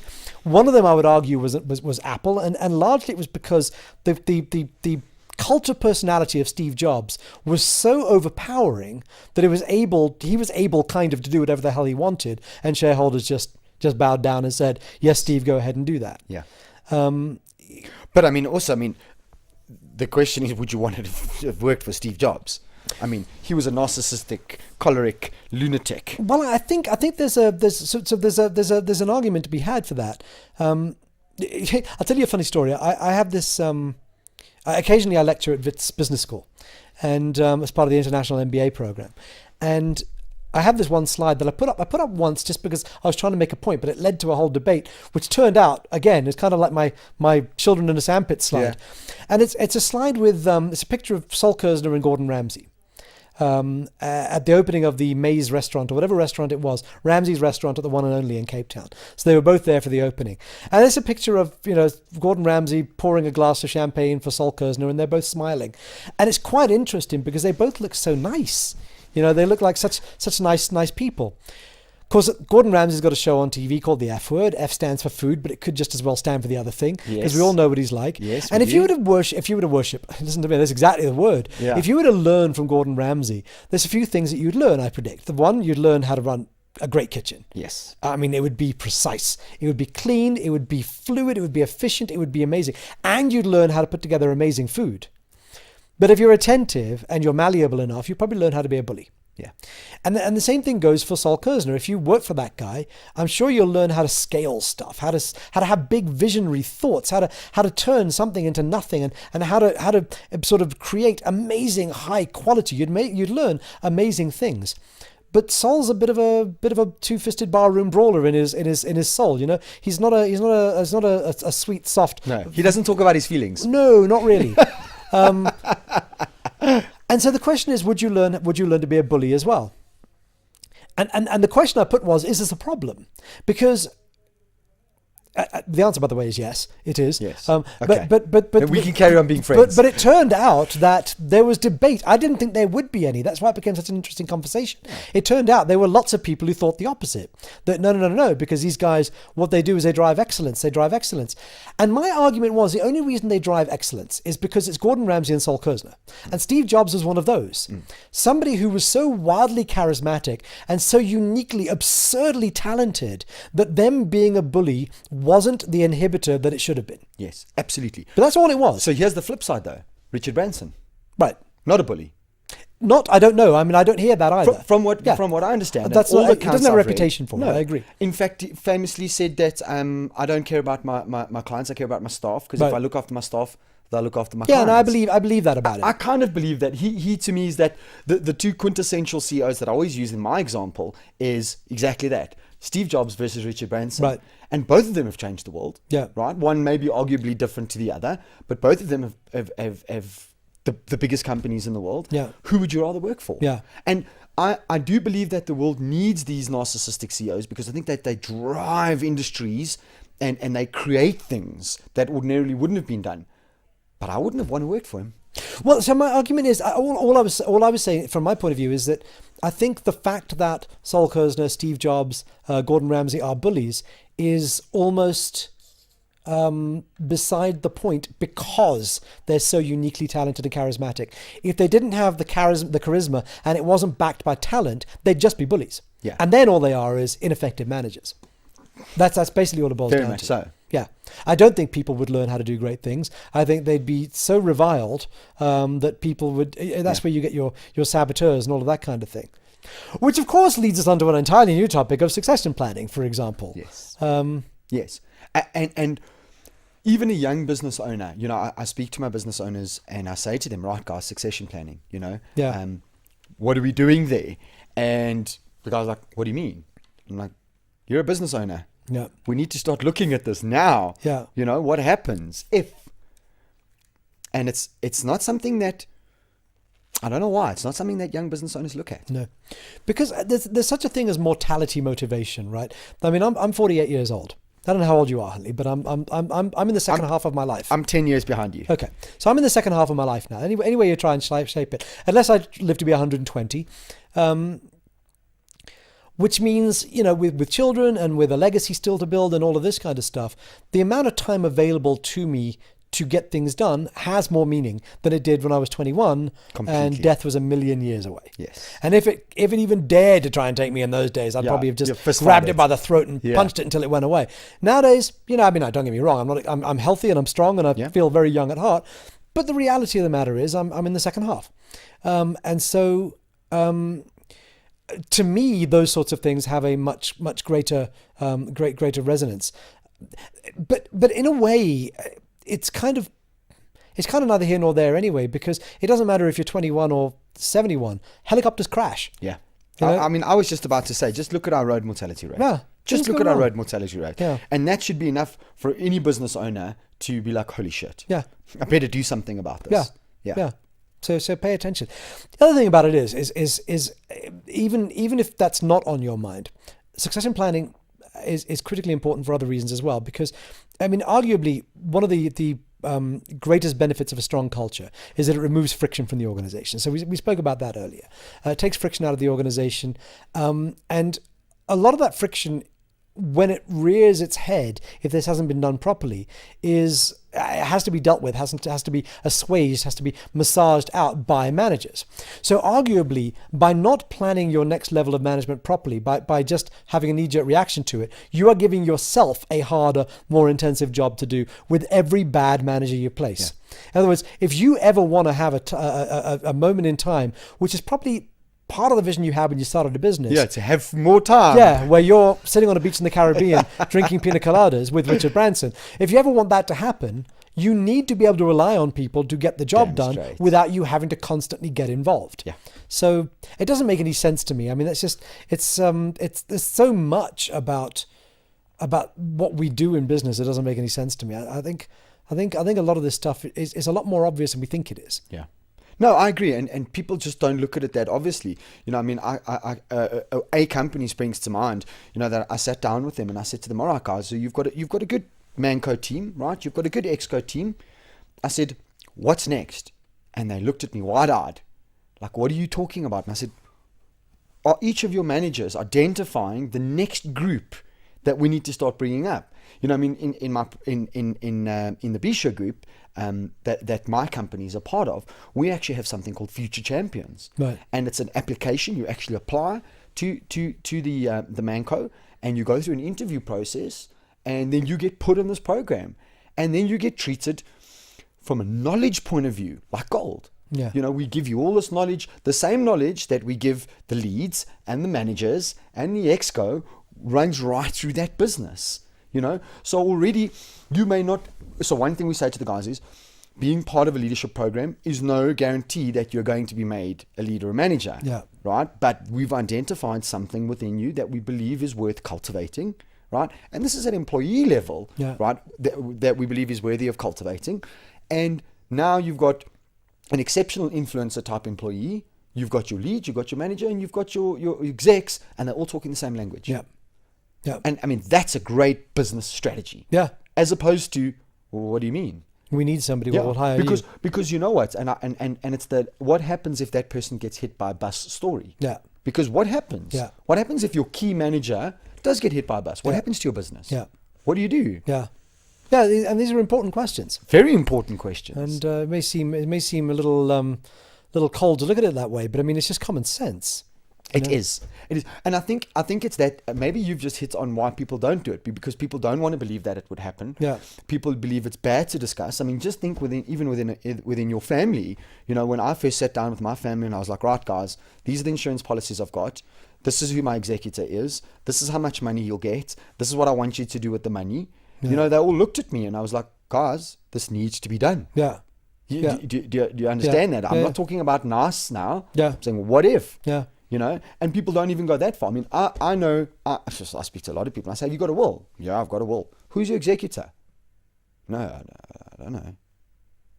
Well, do you want the state to be your executor? Yeah, you do not. Yeah. You do not. I can answer that question for you. Exactly. You know, I'm fortunate enough that one of my very best friends is an FM, you know, and he can act as my executive, and I appointed him. But I mean, these are critical business, but we never get taught this in school, Colin. No, never what? Get taught this in school. No, I mean, a lot of this stuff we never get taught, and it's part of the reason, you know, it's part of the reason that we have a perpetuating problem in management, in leadership, in businesses, because it's kind of like this merry-go-round where businesses are started by employees who leave employment to go and start them. So you've got an employee who's sitting there inside a company and they're fed up with the rules and they're fed up with the regulations. And you know, I joke like, you don't want the 6 signatures for a pencil, but every time I joke about that, there's somebody sitting in the audience laughing because they actually do have to do that kind of thing. I mean, that kind of stupid bureaucracy. They go fed up with that. They're going to go off and start something, and the idea is to go and start something new and exciting and different and just, you know, break through all of that kind of bureaucracy. But because nobody's taught anybody, there is no understanding of how to hire and integrate and manage and incentivize. Because a lot of that stuff just gets we pull it out of books that are frequently wrong or you know, or old and antiquated or something like that. Yeah. What happens is, anyway, entrepreneurs go out there and they start businesses exactly like the ones they hated. And they don't mean to do that, but that's exactly what happens. So that a few years in, they're now sitting on the top level wondering why things aren't really working. But if they were to ask the employees of the organization further down, they feel about that company exactly the way the entrepreneur felt about the company they left. But why do they do that? Well, because that's what they knew. Yeah. That's exactly it. That's all they knew. So, I mean, before the podcast, we were sitting busy chatting, and you know, I use this example over and over and over and again. I say, typically, who is hired to become a sales manager? Well, the best salesman, right? So he knows the product's the best. He knows the process is the best because he needs to in order to sell it, right? He knows the client's the best. So it makes perfect sense to make this gentleman the sales manager, right? At some point. Okay. So yesterday you were a sales manager, a salesman, and today you're a sales manager. today you've got all the responsibilities that a sales manager brings, which includes management of staff and stats and strategies and etc., etc. But you're still exactly the same guy you were yesterday. Yeah. But all this expectation is being placed on you immediately. Yeah. And no wonder these sales managers, right, who have been put forward become tyrants. Yeah. Because what else do they know? That's exactly it. Exactly. Nobody knows any different. And that's how the bureaucracy starts. We put a rule in place, then we put another rule in place, then we put a rule in place because the other rule wasn't working. And before you know it, you've got a whole network of rules and regulations, and everybody's kind of going, why do I need 6 signatures for a pencil? Yeah. Exactly the same thing. It's like it's just this merry-go-round that perpetuates over and over and over. So that, and again, if you go back to the Happy Sandpit research, it was interesting to note how many companies, like Investec's hiring strategy, for example, how many companies do things very differently. Because for the most part, that's not what happens. When you start a business, what do? Huntley, you rent an office and you get some desks and chairs and phones, and then you set working hours of 8 to 5, and then you pay on the 26th of the month, and then and it goes on and on and on and on and on. And as you grow, you hire somebody to do HR and somebody to do finance. You have an admin assistant. It's like there's nothing wrong with it per se, but it's formulaic. And the problem with formulas is they're only right some of the time. I mean, well, formulas, I guess, are probably right most of the time. But the problem with these sorts of things is that it's horses for courses. Yeah. So that's an absolutely fine way to work in a particular type of industry. I suppose you're a service industry. You want to be there for your clients when they phone in. Correct. So in those sorts of instances, it might make sense to move more towards a formula. In a creative type industry or something, or a software development industry, it doesn't make any sense to do that. And yet you'll do it because there isn't. I think sometimes we do the normal expected things because we don't know that we can get taken seriously if we do things differently. So if we try and do something that's radically different, we're worried that you might look at us and go, "Oh, you guys don't really know what you're doing." Yeah. And I mean, let's take Joburg as a perfect example, right? Anywhere within Joburg, you could very easily be an hour away from work in the morning. Okay. Right. So my employee who doesn't need to be in the office at all, right? I force him to come into the office at 8 o'clock, and then he leaves at 5. And he sits in an hour traffic in the morning and an hour traffic in the afternoon. And then he probably needs to drop off a kid. So, 8 o'clock becomes 7, becomes 6, becomes 5 o'clock. I'm getting up in the morning. Yeah. My sleep patterns are irregular. Yeah. I'm coming into work to an environment that might not stimulate me. Yeah. And I'm not saying don't come in, but I'm saying, does it have to be in this example where it is the creative industry? Does it have to be that way? Yeah. Yeah. It doesn't. I just think the question needs to be asked. I think rather than just going about it because it's the way things are done. Because it's always been done that way, Colin. Just ask a question. Just kind of go, does it need to be what's done going to work for us here? And it always begins with the end. What's the end result that we're looking for? What's the victory condition? Okay, what are the things we have to have in order to get there? Okay, how many ways can we go about getting those things? Well, multiple different ways. Well, which ones do we prefer? Et cetera, et cetera. And as you go back, and do the thought experiment. Yeah. So it turns out you've actually started your building on a rooftop in the middle of, sort of Bangkok and everybody gets to work from the beach. And guess what? You're getting all the stuff done because the important bits weren't those. And that's kind of... So in getting to the heart of culture and getting to the heart of what it is that what organizations that create high levels of engagement do, that have these people who are excited. I think a lot of the time, a lot of what it comes down to is they just ask those questions better. You think so? And they're more flexible more about answering those questions. Because I don't think that there is a blanket. Reading your book, for argument's sake, and I highly suggest that every single business owner out there absolutely reads your book, right? But in reading your book, I don't finish it off and go, "Oh, that's the answer. Thank you, Colin, for my answer." No, it's, "Oh, those are the multiple ideas, and within my environment and my pre-existing culture and my future plan culture and my service industry and my restrictions, this may work, that may work, that may work, and that may work." Yeah. And the rest, unfortunately, I have to throw away. Yeah. And that's what it's about. So it's really about asking yourself some very serious questions. Well, and it's about imagining as well. John Hunt, the one of the founders of Huntley, he wrote a book a few years back called The Art of the Idea. And one of his chapters in there, which I've just quoted endlessly ever since I read it, he says that in a creative discussion, logic is kryptonite. Okay, now what he means by, when you hang kryptonite around Superman's neck, he loses all of his superpowers. And that's what happens to logic in a creative discussion. Now, ultimately, logic has to prevail. You have to kind of go, we can't start a company on the moon because we can't get there. I mean, logic. But in the initial part of the creative discussion, when you're saying, we want a company that's really dynamic, open and brilliant and all this, and people say, yeah, but all you're doing is you're limiting the thinking.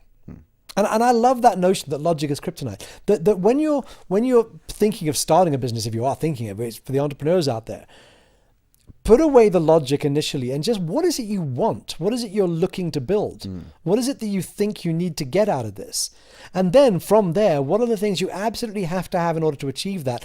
And you find that so many things, by the time you've broken it down, so many things are on the table. So many things they're really not hard, set in stone at all. And those things go to the heart of the sort of the human experience, which go to the heart of the human condition. Yeah, and the culture. Yeah. I like the idea of not doing it because that's always the way it's been done. Yeah. I really, really, truly love that. And I know it's difficult. I look at my clients and I look at the business owners out there and young entrepreneurs, man, especially in South Africa. We know what you're in for, and it's not easy by any mean or manner. But that doesn't mean that you have to become tyrannical. No. And that doesn't mean that you have to become so rigid to the point where it's crazy. Yeah. I was listening to a podcast recently, and it's going to kick me because I can't think of the gentleman's name, and it might come to me. Nevertheless, and he talks about culture, and he said something really, really interesting. He said, legacy. He said, companies with legacy, what they don't realize is they try to change the way the company's going in the future by building on the pre-existing legacy in a different way. And he says that's the wrong way to do it. Sure. What you need to do is break down the legacy, and then rebuild. Yeah. Because that legacy is going to carry its way through. And I mean, a typical example of that is a family-owned business, and the dad started it 30 years ago or 40 years ago, and he's now in his 80s, and the sons have taken over, and there's all of this legacy sort of behind that, and it's not good enough to build new plans on old legacy. Yeah, it's and think of where that legacy came from 40 years ago. No, it's so interesting. It's such an interesting discussion, this, because some of the more interesting people that I suppose everybody was terribly interesting, but some of the more interesting people that I interviewed were Andrew Golding, Pam Golding's son, who runs Pam Golding Properties, and Julia Raffaele, Jane Raffaele's daughter. So Julia runs independent media, not independent media, Associated Media, which owns Cosmopolitan and O Magazine and those sorts of things. And again, started by her mum. So Jane Raffaele was a bit of a legend in her industry. Pam Golding was a legend in her industry. And now here's the children, the second generation, running these businesses, and running them very well, I must say, both of them. And part of the thing that they had to understand, part of the thing that they had to get their heads around, and they had to try and work out how to navigate, was how to perpetuate the legacy without sort of miring the company down in an old way of doing things. And for both of them, they seem to come to the same sort of conclusion, that it's about the values and what it stands for. There are some things that simply cannot change. They will never change. Yes. But modern management practices just make sense. Agreed. So we're not here's a classic example. Pam Golding Properties has this awards ceremony every year. So they're based in Cape Town, and they have they're based out of an old school, an old, very, very charming, very brilliant, sort of a very old-fashioned schoolhouse. Oh wow! No, it's amazing, this place. I mean, it's straight out of sort of rural England kind of thing. It's this wonderful, ornate, incredible, big stately hall type building. And it was a school that back in the day, Andrew Golding went to a different school. They used to play against this school, so he played on the sports grounds there as a child, and now they're in the building. It's quite a cool thing, but it's a magnificent building.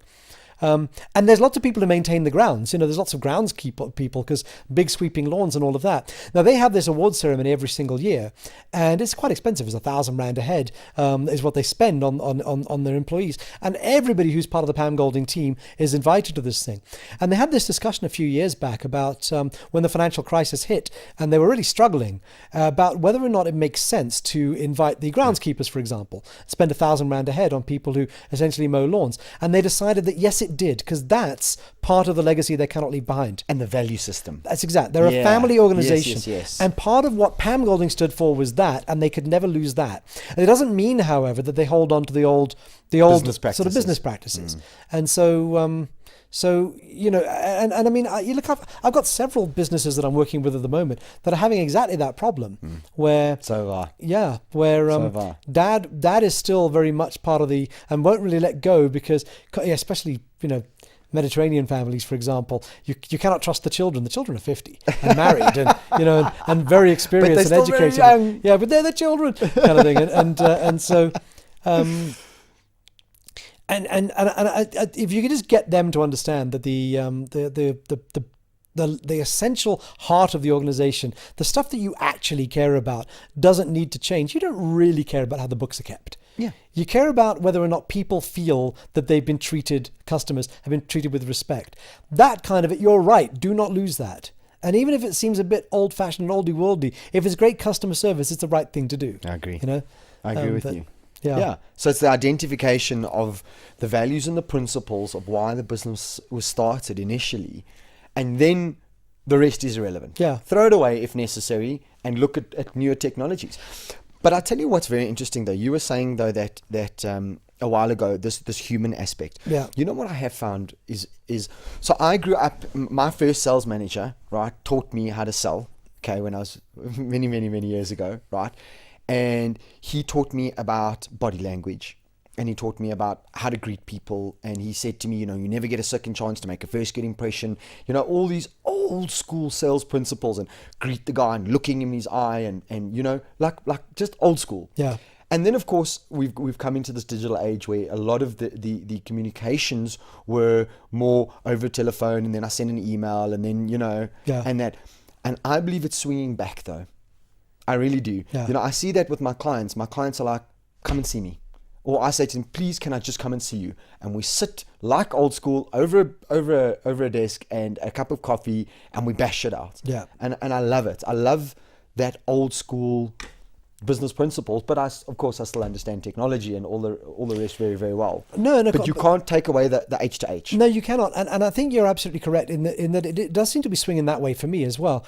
I mean, I have today much more two adults sitting down having a conversation type meetings than structured sales meetings. Yes. Or structured strategy meetings even. I mean, they are detailed and rich in their content, but thoroughly informal.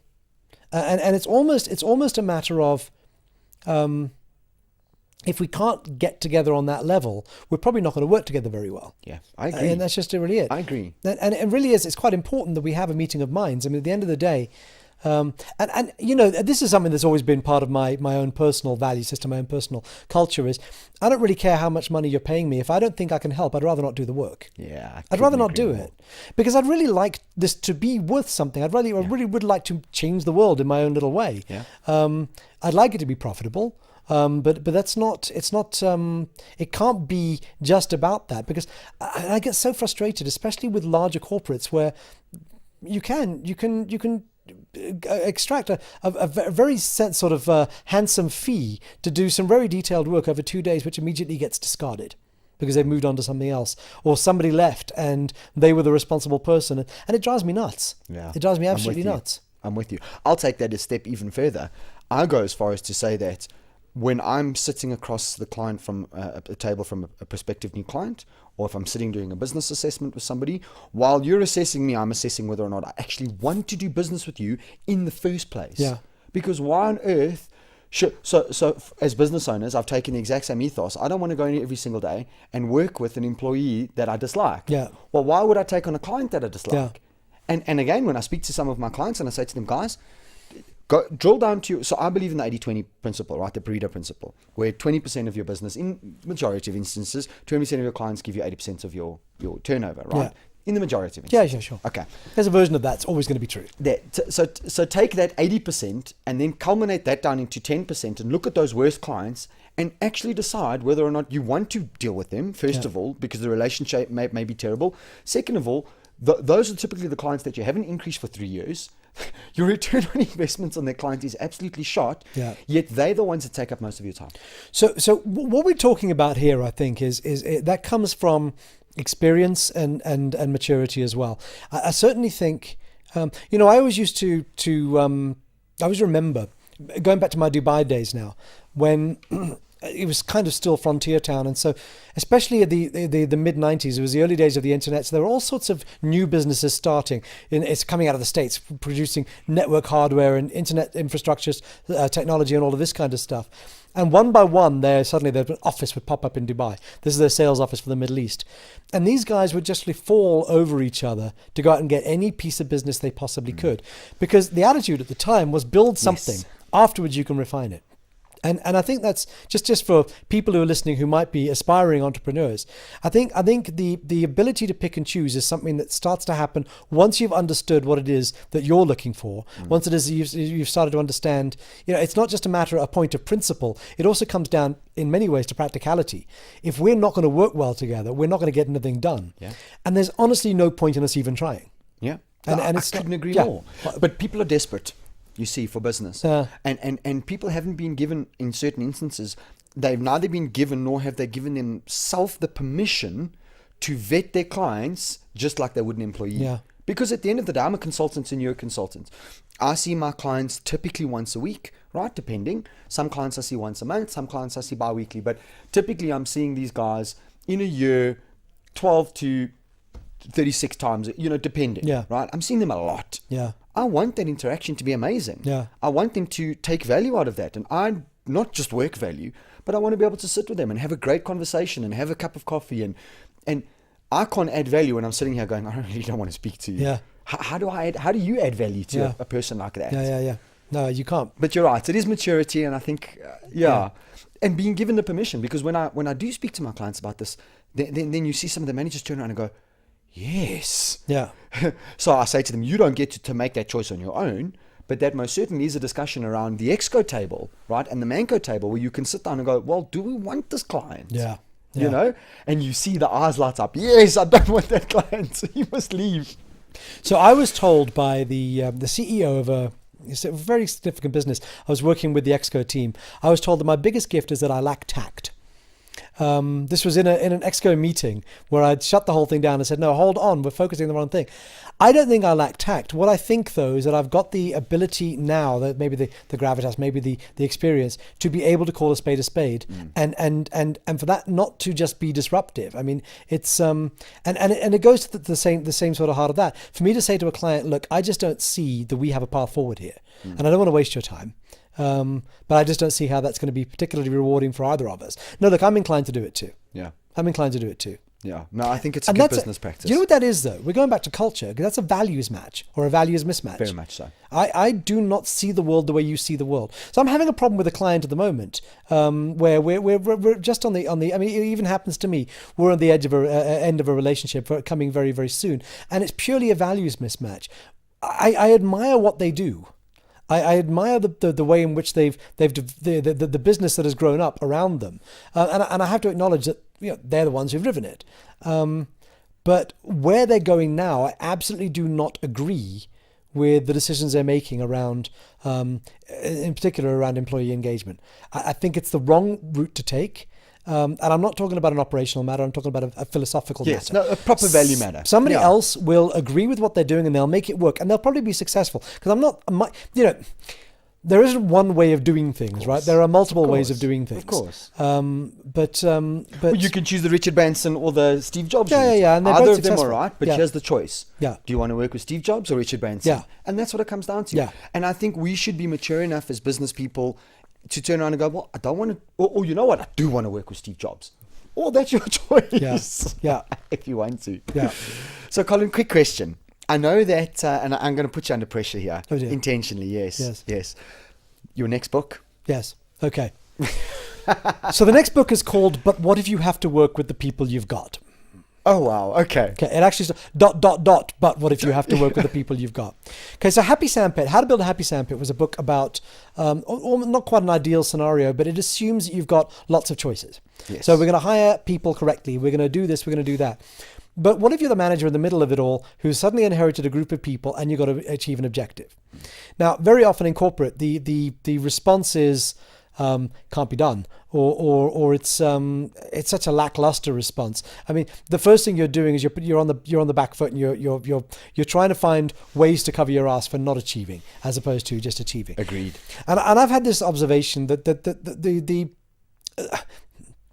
I hate to draw analogies between business and the military, but they do exist. If you were to say to a general in the field of battle, it's 4 o'clock in the morning, or 4 o'clock tomorrow morning, you are going to get up. You have to take that hilltop over there, which the enemy has. You have to take it by 4 p.m. because at 5 p.m. the army's marching through the valley and they're all going to get wiped out if those guys still have their machine gun nests up there. How are you going to do it?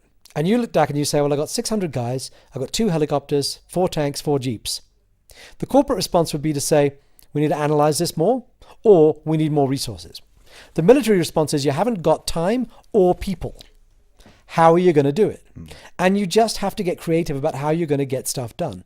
And I think sometimes that instinctive response is something that we lack. Yeah. Okay. And it's easy to palm it off. Yeah. Oh, it's their fault. Yeah. Yeah.